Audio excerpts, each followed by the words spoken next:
The hostess at Lumiere, one of the city's most exclusive restaurants, looked at Julian. Hartwell with what could only be described as apologetic condescension.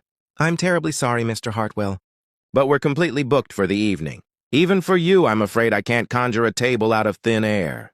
Julian stood in the warm glow of the restaurant's entrance, feeling foolish in his tailored charcoal suit and crisp white shirt. At 42, he was used to doors opening for him, literal and metaphorical. He was the CEO of Hartwell Industries, a tech company worth over $300 million. He'd been featured on magazine covers, invited to speak at conferences, courted by investors and politicians. People returned his calls immediately. Restaurants held tables for him, except apparently not tonight. "I made a reservation 3 weeks ago," Julian said, trying to keep frustration out of his voice. "Julian Hartwell, party of one, 8 o'clock. The hostess, a young woman with sleek dark hair and the kind of professional smile that revealed nothing, checked her computer again. "I see the reservation, sir, and I apologize profusely. But it appears there was a computer glitch, and your reservation was accidentally canceled. We didn't catch it until now. I'm so sorry. If you'd like to wait at the bar, I can see if anything opens up."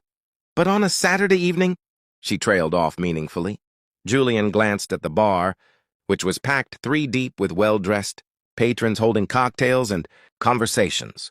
The thought of squeezing in there alone on his birthday felt like a special kind of pathetic. "Never mind," he said, forcing a polite smile. "Thank you anyway." He turned to leave, his mood sinking lower than it had been all day, which was saying something, considering how the day had started. His assistant had sent him a generic happy birthday text. His brother had called from London, but had clearly been distracted, ending the conversation after 3 minutes. His ex-wife had sent nothing, which wasn't surprising since they hadn't spoken in the 2 years, since the divorce. At 42 years old on his birthday, Julian Hartwell, successful, wealthy, supposedly enviable, had nowhere to go and no one to see. He was halfway to the exit when he heard a voice call out. "Excuse me, sir?" Julian turned to see a woman waving at him from a table near the window.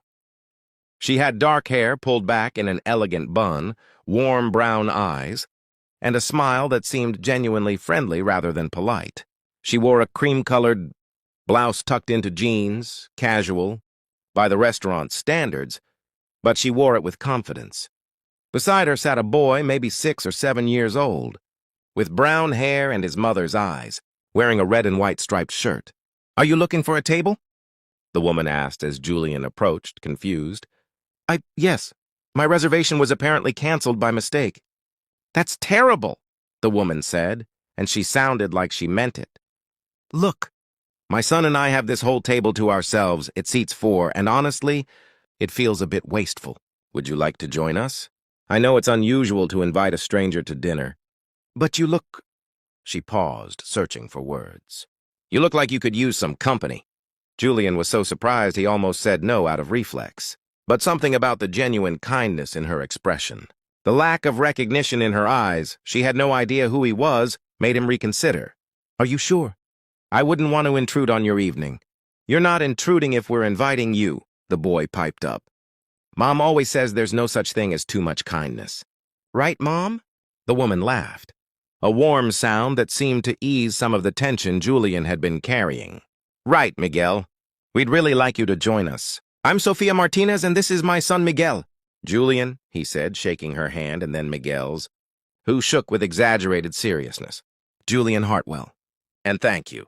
This is incredibly kind." He sat down across from them, and the hostess appeared almost immediately, looking relieved that the situation had resolved itself. She handed Julian a menu and refilled their water glasses before disappearing. "So," Sophia said, her eyes twinkling with curiosity, "do you always try to dine alone at fancy restaurants on Saturday evenings? Or is this a special occasion?" "It's my birthday," Julian admitted, and then felt immediately embarrassed by how pathetic that sounded. "Your birthday!" Miguel exclaimed. "And you're eating alone? Don't you have any friends?" "Miguel," Sophia admonished gently, but she was smiling.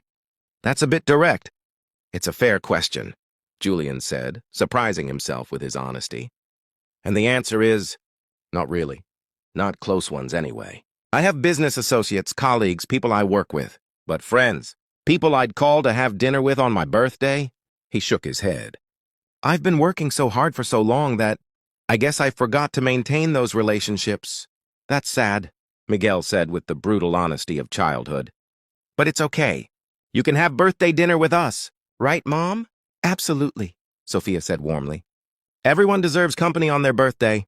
How old are you, if you don't mind me asking? 42 today. Happy birthday, Julian, Sophia said. And Miguel echoed her, adding a slightly off-key rendition of the birthday song that made several nearby diners smile. Over dinner, Julian ordered the duck. Sophia chose the salmon, and Miguel went with chicken. Fingers from the children's menu, Julian learned their story. Sophia was a social worker, 33 years old, divorced for 2 years. Miguel's father had left when the boy was 4, moved across the country, and rarely called. Sophia worked long hours helping families in crisis, often bringing work home because she cared too much to leave it at the office. Tonight is special, Sophia explained, watching Miguel demolish his chicken fingers with the focused intensity only children possess. Miguel got an award at school for being the most helpful student in his class. He's always the first to volunteer, always looking out for classmates who need a friend. I wanted to celebrate that. And he specifically asked to come here because he saw a picture of it in a magazine and thought it looked fancy. It is fancy, Miguel confirmed through a mouthful of chicken. There are like 3 forks. Who needs 3 forks? Rich people, Sophia said with a teasing smile. Or people pretending to be rich. Which category do I fall into? Julian asked, amused. Sophia studied him for a moment. Actually rich, I'd guess. Your suit is custom-tailored. Your watch is a Patek Philippe? I had a client once whose ex-husband was obsessed with expensive watches. So I recognize it, and you carry yourself like someone used to being in charge. Plus, you were trying to get a table here on a Saturday night with no reservation backup plan, which suggests money is not usually a barrier for you. Julian found himself laughing. You're observant. Occupational hazard. So what do you do, Julian? What keeps you so busy that you don't have time for friends? I run a tech company. Software development, mostly for enterprise clients. We started small about 15 years ago, and it's grown into something much larger than I ever anticipated. That's impressive, Sophia said. But also exhausting, I'd imagine. Do you enjoy it? The question caught Julian off guard. Nobody ever asked if he enjoyed his work. They asked about profits, growth projections, expansion plans. But enjoyment? I used to, he admitted. In the early days, when it was just me and a few programmers working out of a garage, I loved it. Every problem we solved felt meaningful. Every client we landed was a victory. But now, he paused, surprised by his own candor. Now it feels like I'm just maintaining a machine. I spend my days in meetings, reviewing reports, making decisions about things I don't even directly work on anymore. I'm successful by every metric that's supposed to matter. But I'm not sure I remember what it feels like to actually enjoy what I'm doing. That's really sad, Miguel said, looking up from his chicken. My mom says if you don't like your job, you should find a new one. Miguel's right, Sophia said. Though I recognize it's more complicated when you're running a company. But life's too short to spend it doing things that make you miserable. Trust me, I see people every day who've spent years making choices that seemed practical or responsible, but that left them empty. Money and success are nice, but they're not substitutes for happiness. Speaking from experience, Julian asked gently. Sophia nodded. My ex-husband is a lawyer, very successful, makes a lot of money. He wanted me to quit my job because he thought social work was beneath us. Wanted me to be a stay-at-home mom and focus on hosting dinner, parties for his colleagues. When I refused, when I insisted on keeping my job and my identity, he started looking elsewhere for someone who'd play the role he wanted. The divorce was messy, but ultimately it was the right choice. I'm happier now, even if money is tighter. Mom works really hard, Miguel added loyally. She helps people who need help. She's basically a superhero. I'm not a superhero, Sophia said, but she was smiling. I'm just someone who tries to make a small difference where I can. That's more than most people do, Julian said quietly. The conversation flowed easily throughout dinner. Sophia told stories about her work, heartbreaking and inspiring in equal measure.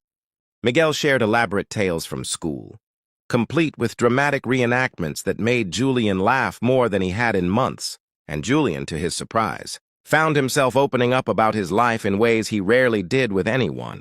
He told them about his marriage, how he and Vanessa had grown apart, how they'd stayed together out of habit long after love had faded, how the divorce had been inevitable but still painful. He talked about the loneliness of success, how the higher he climbed, the more isolated he felt, how he'd wake up sometimes in his penthouse apartment and feel like he was living in a hotel, not a home. "You need people," Sophia said simply. "Real connections. You can't build a meaningful life alone." "I'm learning that," Julian admitted. After dinner, when the check came, Julian reached for it immediately, but Sophia shook her head. This was supposed to be a celebration for Miguel. "I'm paying." "Sophia, I appreciate that, but please, let me." "You invited me to join you when I had nowhere else to go. You gave me the best birthday I've had in years. Let me do this." Sophia hesitated, then nodded. "Okay, but only because it's your birthday. And because Miguel and I are getting dessert, which is going to be expensive." Miguel's eyes lit up. "Ice cream?" "The fanciest ice cream they have," Sophia confirmed. They ordered dessert, a chocolate soufflé to share, and Miguel's ice cream. Sunday, and lingered over coffee. Juice for Miguel for another hour. Julian couldn't remember the last time he'd felt this comfortable, this genuinely happy in someone else's company. Finally, reluctantly, Sophia checked her watch. "I hate to end this, but it's almost 10 and Miguel has soccer in the morning. We should get going." They walked out together, and Julian waited with them for the valet to bring Sophia's car, an older sedan that had clearly seen better days but was immaculately maintained. "Thank you," Julian said as Sophia opened the back door for Miguel. "Truly, you have no idea how much this evening meant to me." "I'm glad we could help," Sophia said. "And Julian? I hope you figure out what makes you happy. You seem like a good person. You deserve to enjoy your life, not just succeed at it." "Can Julian come to my soccer game tomorrow?" Miguel asked suddenly from the back seat. "Since it's his birthday weekend, he should do fun stuff." "Miguel, I'm sure Julian has plans." "I don't, actually," Julian interrupted. "And I'd love to come, if that's not too weird." Sophia smiled. "It's not weird. It's sweet. Games at 10 a.m. at Riverside Park? You'll be able to spot us. We're the ones cheering way too loudly for a bunch of 7-year-olds kicking a ball around." They exchanged phone numbers, and Julian watched them drive away, feeling something shift inside him. For the first time in years, he'd connected with people who saw him as just Julian. Not as the CEO, not as the wealthy businessman, not as someone who could be useful to them, just as a person. The next morning, Julian showed up at Riverside Park in jeans and a casual button-down, the most informal he'd dressed in public in years. He found Sophia and Miguel easily, both wearing matching team jerseys, Sophia with a thermos of coffee and Miguel bouncing with pre-game energy. "You came!" Miguel shouted, running over to hug Julian's legs. "I said I would," Julian replied, surprised by how much the boy's enthusiasm warmed him. He sat with Sophia on the sidelines, cheering for Miguel's team, the Riverside Rangers, and learning more about her life. She told him about growing up in a working-class neighborhood, putting herself through college and grad school, the satisfaction of helping families find resources and stability. She told him about the challenges, the bureaucracy, the heartbreaking cases she couldn't fix, the way the system failed the people who needed it most. "Why do you keep doing it?" Julian asked. "If it's so frustrating?" "Because every once in a while, I get to see a family turn things around," Sophia said. "I get to see a kid succeed against all odds. I get to be the person who helps someone in their darkest moment. That's worth all the frustration, making a real difference in even one life that matters more than any paycheck ever could." Julian thought about his own work, about the software his company developed, about how removed he'd become from any sense of purpose or impact. When was the last time he'd felt like his work mattered beyond quarterly profits? After the game, which the Rangers lost but everyone had fun anyway, Miguel begged Julian to come get ice cream with them. Then ice cream turned into lunch. Lunch turned into a walk in the park. and by the time the sun was setting, Julian had spent almost the entire day with Sophia and Miguel. "I don't want to monopolize your whole weekend," Julian said as they walked back to Sophia's car. "You're not," Sophia assured him. "We're enjoying your company. It's nice to have an adult to talk to who isn't another parent discussing carpool schedules." "Can Julian come over for dinner this week?" Miguel asked. "Miguel, Julian's probably very busy." "I'm not," Julian said. "I mean, I am, but I can make time." "I'd like to, if you'll have me." Sophia smiled. "Then yes, come to dinner. Wednesday? I'll cook. It won't be fancy like the restaurant, but I promise it'll be good." Wednesday dinner became Friday movie night. Friday movie night became Sunday brunch, before Julian quite realized it. Sophia and Miguel had become a fixture in his life, the people he called when something good happened, the people he wanted to share his free time with, the people who felt like family. His assistant noticed the change. "You've been leaving the office at reasonable hours," she commented one day. "And you actually took last Saturday completely off. Are you feeling all right?" "I'm feeling better than I have in years," Julian told her honestly. His business partners noticed too. "You seem different," his COO said during a strategy meeting. "Happier, less stressed." "What's changed?"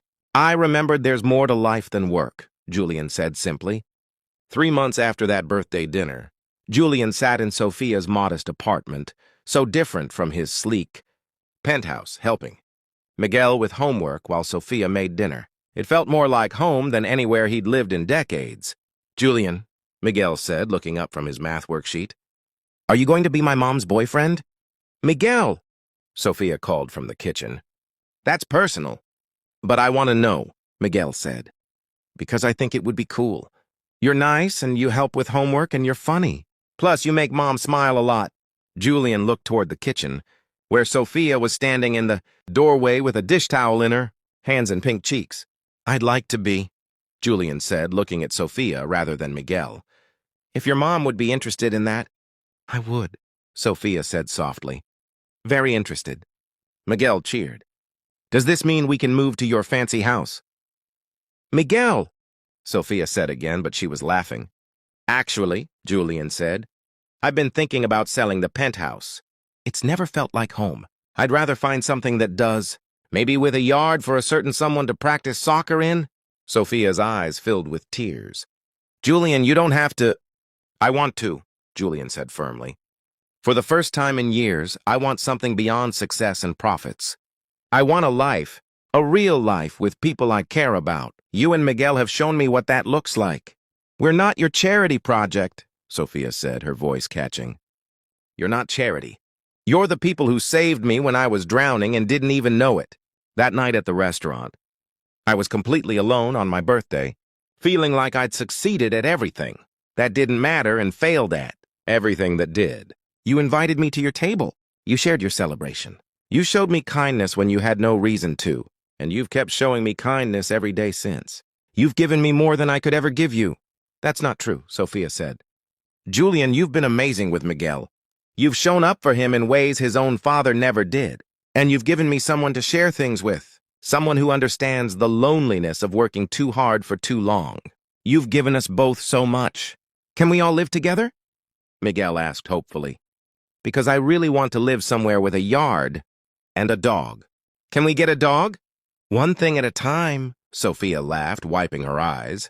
But they did move in together 6 months later, not to Julian's penthouse, but to a house in a neighborhood with good schools and tree-lined streets, and a yard where Miguel could play.